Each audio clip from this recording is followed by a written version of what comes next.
आप देख रहे हैं RPR समाचार। इस समय पहुँचे हैं गोपालगंज जिले के बोधे थाना क्षेत्र के लामीश्वर पंचायत लामीश्वर गाँव में। आपको बता दें कि यहाँ पे दो परिवार के बीच में एक ज़मीनी विवाद चल रहा है, जिसमें यहाँ बताया जा रहा है कि एक जो हमारे साथ बैठे हैं सत्यम कुमार, उनके पिताजी 3 भाई हैं, जिसमें एक नवल थे, जिनकी जो नवल थे और 2 भाई के बच्चे थे, और एक जो नवल थे उनकी डेथ हो चुकी है, जिसमें ज़मीनी विवाद को लेके जो बंटवारा होना था, जो नवल तो उनकी ज़मीन पे उनके जो दूसरे भाई हैं उनके द्वारा कब्जा किया गया और उसमें इनका जो हिस्सा था तो हिस्सा इनको नहीं दिया गया, जिसमें इनके हिस्सा की वजह से इनके साथ मारपीट की गई है। और मारपीट इतना हुई कि इनके ऊपर धारा 307 भी लगा है, जिसके कारण ये जेल भी गए थे। और क्या वजह था कि पूरा मैटर इनसे जानेंगे, क्या वजह था कि आप जेल गए हैं और कैसे ज़मीनी विवाद चल रहा है। ये सबसे पहले इनका परिचय जानते हैं, आइए इनसे परिचय जानते हैं। अपना परिचय बताइए। हाँ, मेरा नाम सत्यम कुमार है और मैं प्रदेश सचिव हूँ पंचायती राज और स्थानीय निकाय प्रकोष्ठ से। और मैं सभी लोगों का अभिवादन करता हूँ और आपके चैनल के माध्यम से कहना चाहता हूँ कि जितने भी लोग जो इस चैनल को माध्यम से हमको सुन रहे हैं या देख पा रहे हैं, उनका बहुत बहुत धन्यवाद और आभार व्यक्त करता हूँ। सर पहले हमको ये बताइए, जो आपके यहाँ ज़मीनी विवाद को लेकर जो मारपीट हुआ, झगड़ा हुआ था, वो कैसा मैटर है, कि क्या वजह था कि आपको जेल जाना पड़ा? एक्चुअली क्या है कि ज़मीनी विवाद जो ज़मीनी विवाद हुआ है, ये 720 खेसरा नंबर है और खाता 82 है, ठीक है ना।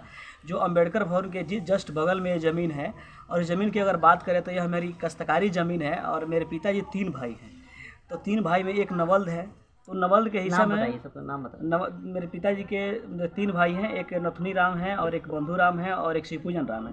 तो जो शिवपूजन राम हुए मेरे पिताजी हुए, ठीक है ना। और बंधु राम नवल्द थे, उनका कोई नहीं था, उनका कोई संतान नहीं था। तो हमने अपने पटीदारों से ये कहा कि ये काम करो कि जो नवल्द का हिस्सा है उसमें हमको आधे की हिस्सेदारी दे दो। तो आधे की जब हिस्सेदारी की बात आई तो उन लोगों ने क्या हुआ कि वो लोग जो है कि 7 प्लॉट में से 6 प्लॉट हमको दे दिए। लेकिन अगर 7वें प्लॉट की बात करें, जो अंबेडकर भवन के ठीक बगल में जो प्लॉट है, जो 720 खेसरा नंबर है, उसमें जब हम जो है कि गए जो है कि कब्जा करने के लिए, तो ये हरिंदर बर्नवाल हैं, ठीक है ना, जिनके लड़का SDM है सुजीत बर्नवाल, जो बेतिया में पोस्टेड है।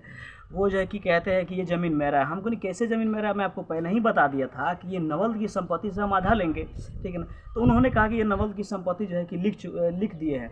तो हमने ये बात बोला कि अगर वो लिख दिए हैं तो उनका पेपर दिखाइए, पेपर दिखा करके अपना ज़मीन को आपको कब्जा कर लीजिए। लेकिन उन्होंने इस बात को नहीं समझा। तो फिर हमने क्या किया कि हम जनता दरबार के माध्यम से, जो थाना में जनता दरबार लगाया जाता है, उसके माध्यम से हमने थाना अध्यक्ष के पास एक एप्लीकेशन डाला। और एप्लीकेशन डालने के बाद से हमको एक जो है कि समय मिला और तारीख पर जब हम पहुँचे तो अपना पूरा एविडेंस दिखाए, पूरा कागज़ दिखाए। लेकिन जो हमारे विपक्षी हमारे पटीदार थे, उनके पास कोई कागज़ नहीं था। जो हरिंदर बर्नवाल थे, उनके पास कोई कागज़ नहीं, इसलिए कि नवल्द किसी को लिखे ही नहीं, ठीक है ना। तो उसके बाद CO साहब ने कहा कि ये काम है, ये बहुत सिंपल फंडा है कि 3 भाई में एक भाई नवल्द है तो 2 भाई का आधा आधा हिस्सा होता है। तो काम कीजिए, पंचायती के माध्यम से आप लोग समझ लीजिए और समझ करके आधा आधा हिस्सा कर लीजिए। तो हम यहाँ पर आए और आने के बाद से यहाँ पे जो है कि मुखिया, सरपंच और BDC तमाम जो है कि जितने पंचायत में जो सामाजिक कार्यकर्ता हैं, उनको हम इकट्ठा करने का काम किए। और काम करने के बाद से हमने इस मुद्दा को उठाया। 3 महीने लगातार पंचायत चले, एक महीने करके 3 बार में इंस्टॉलमेंट करके पंचायत हुआ। हरिंदर बर्नवाल जो है कि 2 पंचायत में नहीं आया, ठीक है ना। उन्होंने तीसरे पंचायत में, लास्ट जो पंचायत है उसमें आया, और उनसे जब कागज़ मांगा गया तो बोले कि नहीं, मेरे पास कोई कागज़ नहीं है, ठीक है, कागज़ हम खुजवा रहे हैं। तो कागज़ खुजवाएंगे कैसे, क्योंकि नवल्द किसी को जब लिखे ही नहीं है। तो मैंने हरिंदर बर्नवाल से कहा कि काम कीजिए, आप मेरा 12 धूर हिस्सा होता है, 12 धूर हिस्सा हमको दे दीजिए। अब बाकी के जो आप लिखवाए हैं हमारे पटीदारों से, वो उस पर आप कब्जा करके अपना बिल्डिंग आलीशान बनाइए, कोई दिक्कत नहीं है। लेकिन वो बात नहीं सुनते हैं। और थाना प्रभारी जो है कि हमको 3 महीने तक रोक के रखे थे कि ऐसा है कि इनका कागज़। तो कुल मिलाकर के हम 9 महीना रुके। 9 महीना जनता दरबार में, 3 महीना पंचायत में, 3 महीना थाना के बाद में, 9 महीने रुके। थाना भी आपको रोका कि इसमें 3 महीना आप किए कि जिसके कारण पेपर ये निकाल के जी निकाल कर देंगे, पर ये पेपर नहीं निकाले जी। थाना प्रभारी सुरेंद्र कुमार यादव का हमने बात को माना।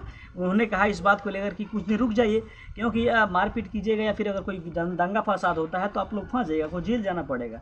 बात यही हुआ कि 17 तारीख को हम दिन में जो है कि वहाँ बिल्डिंग बनाना चालू कर दिए। तो वहाँ हम बाउंड्री करा रहे थे। बाउंड्री 17 जो कि 10वां महीने में 17 अक्टूबर को जो है कि हम दिन में काम करवा रहे थे। उसके बाद से हम लोग सभी लोग सोए थे, घर परिवार के वहीं पे, इसलिए कि अम्बेडकर भवन है, ठीक है। तो वहाँ हम लोग सोए थे। तो हरिंदर बरनवाल के माध्यम से 4-5 स्कॉर्पियो लड़के आए हॉकी और पूरे जो है कि लाठी डंडा से लेकर के और पूरे जो है कि प्रशासनिक सेवा के साथ में थे। अच्छा, प्रशासन भी साथ में थी ठीक है ना। और उसके बाद से क्या हुआ कि हमको देखिए वहाँ मारा चमार से यार कहते हुए वो लोग आए और उसके बाद से मारने लगे और पूरी दीवार तोड़ दिए ठीक है ना। उसमें जो है कि हमारे बहन को भी बहुत ज़्यादा गंभीर चोट पहुँची ठीक है ना। और हमने जो FIR किया थाना प्रभारी के पास जा कर के FIR हमारी हुई और ILO भी 307 का जो है कि मुकदमा किए।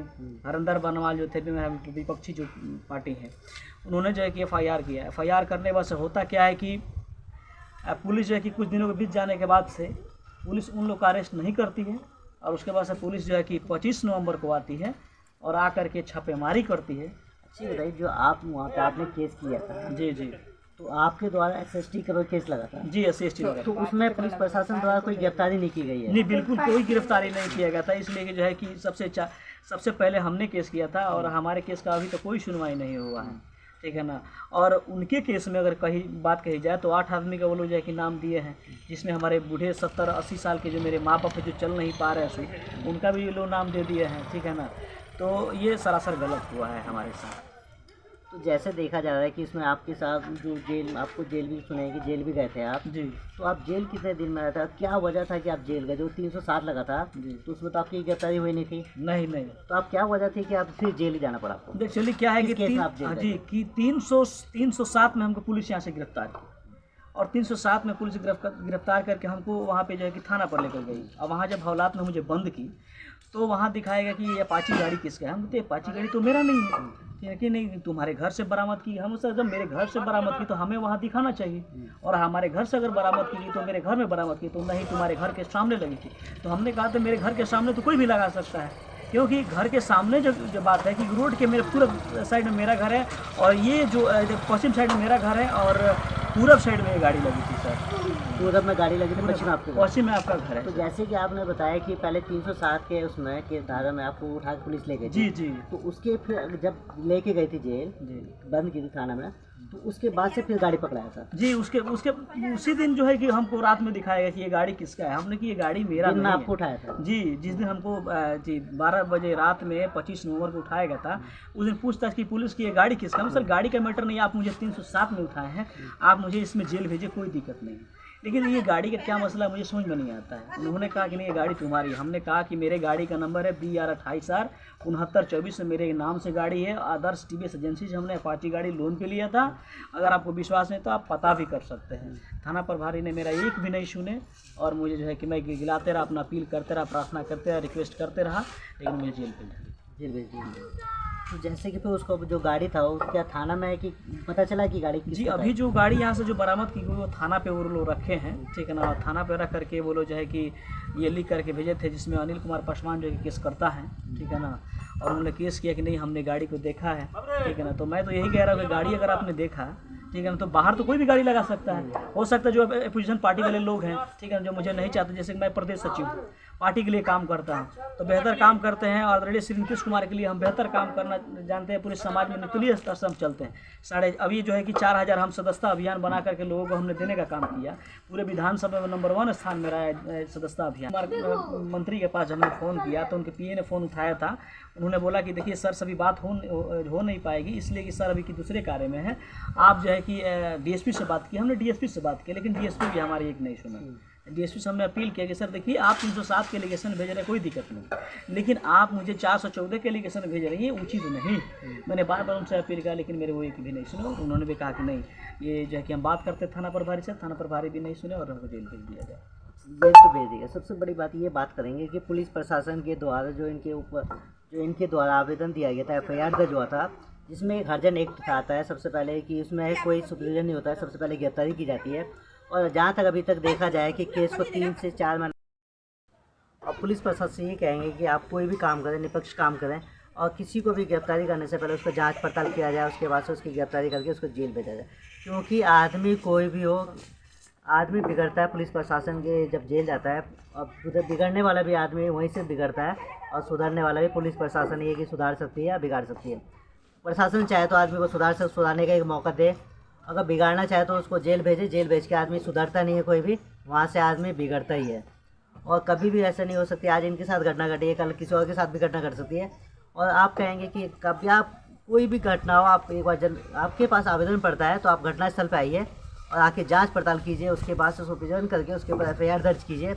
उसके अगर सत्य पाया जाता है तो उसको उठा के जेल भेजिए। उसके लिए कोई हम वो नहीं कहेंगे कि आप मत कीजिए ऐसा। आपको काम है कि कोई भी क्राइम ना हो। और हम इनसे यही कहेंगे कि एक बार इनसे जानेंगे कि यहाँ क्या है, प्रशासन के द्वारा क्या अपील करेंगे। ये प्रशासन से हम यही अपील करेंगे, ठीक है ना, कि कोई भी कार्य है, कोई भी मामला होता है, कोई भी FIR होता है तो उस पर निष्पक्षता से रूप से जो कि जांच होनी चाहिए और जांच के उपरांत दोषियों को जो है कि उसको सज़ा देना चाहिए। अभी तक जब मैं उस टाइम से मैं FIR किया, अभी तक कोई उन लोगों का घर से गिरफ्तार नहीं हुआ और उन लोगों के ऊपर हम 6 आदमी के ऊपर FIR किए थे, लेकिन 4 आदमी का नाम जो है कि निकाल दिया गया है और मात्र 2 आदमी का ही नाम बचा हुआ है। तो ये कहीं ना कहीं अनुचित है, लेकिन उचित नहीं है। कहीं ना कहीं ये लोग जो है कि आए थे पूरे लाठी डंडा और हॉकी लेकर के, तो हम इनके क्या इनके लड़का तो SDM है, SDM का यह पूरा जो है कि पावर दिखा रहा है। जब भी कोई बात आता है थाना प्रभारी के पास या अन्य पदाधिकारी के पास फ़ोन करके अपना पावर दिखा करके। देखिए हमें इस बात की खुशी हुई थी कि इस एरिया से सुजीत कुमार बनवाल, हरिंदर बनवाल का जो लड़के हैं वो SDM बनेंगे तो हम सभी का भला करेंगे, हम सभी को कोई ना कोई उद्धार करेंगे ताकि हमारा कोई भी काम अच्छा होगा। लेकिन ऐसा कुछ भी नहीं हुआ, ठीक है ना। ये अपने पावर और अपने पद का दुरुपयोग कर रहे हैं और हमारे जैसे और जितने भी गरीब लोग हैं उनको सताने और जो है कि दबाने का काम किया जा रहा है। जैसे तो बताया कि जो हरिंदर बनवाल है उनके बेटे सुजीत बनवाल है वो SDM है और बेतिया ज़िले में है, पोस्टिंग है अभी। तो उससे कहेंगे कि वही पोस्टिंग है तो ये तो बढ़िया बात है कि आप लामीचौर पंचायत के हैं तो उसमें लामीचौर पंचायत का नाम हुआ कि आपके बेटे हरिंदर बनवाल के बेटे जो SDM है, उसमें कोई बात नहीं है। यहाँ तक आती है कि जो कानून का है, कानून की बात आती है तो ये कानून के द्वारा निष्पक्ष काम किया जाए। और हम यही कहेंगे कि अगर इनके SST का जो केस है उसमें एक बार देखा जाए, फिर से जांच पड़ताल किया जाए और जांच पड़ताल के जो उसमें आरोपी हैं उनको गिरफ्तारी करके जेल भेजा जाए। आप देख रहे हैं RBR समाचार राज श्रीवास्तव के साथ।